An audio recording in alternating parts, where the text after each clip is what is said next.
is it fair to say that just one brother going to another brother saying, I'm concerned about this way that I see that you are living. Right. Is this one of the most practical ways that church discipline actually happens? Sure. And again, Matthew 18 is the go-to text. Yeah. I would encourage anyone to read through the entirety of the chapter. So just to paint the context of what that looks like, before we get to the, let's call it the steps of church discipline, as they're referred to, Jesus talks about the shepherd who leaves the 99 to go to rescue the one. And so what's fascinating to me is that the steps of church discipline are sandwiched between the idea that Jesus leaves the 99 to go to rescue the one that is wandering away. Yeah.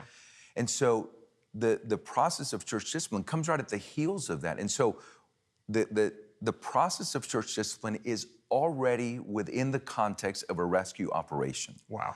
So I think it's important for us to do that. And so yes, we should be doing that on a daily basis.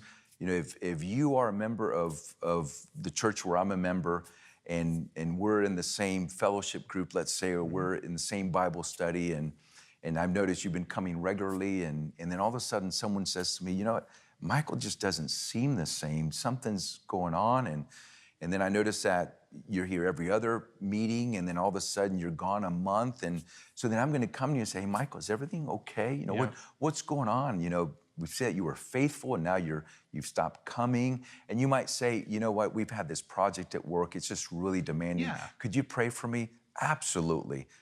All that is the church caring for one another, loving one another, asking one another the important questions of life.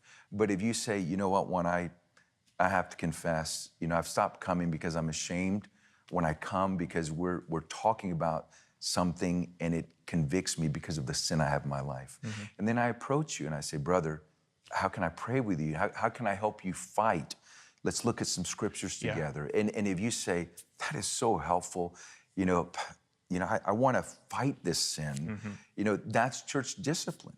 But then if you say, yeah, I know, Juan, I'm involved in this and I love this sin too much, then I'm going to continue to appeal and try to.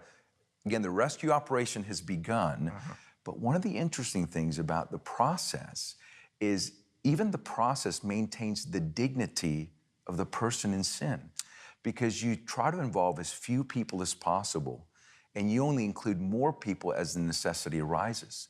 So if you're not responding to me, I'm just going to get a couple of brothers, you know, one or two other brothers, and say, hey guys, Michael is involved in this sin, and he loves it more than Christ, and you know, maybe together we can go visit with him. And again, that process escalates to the necessity as you continue in unrepentance. You know, eventually we might ask the pastors for help. But if you continue in unrepentance, we're commanded by Jesus to ultimately bring it before the church.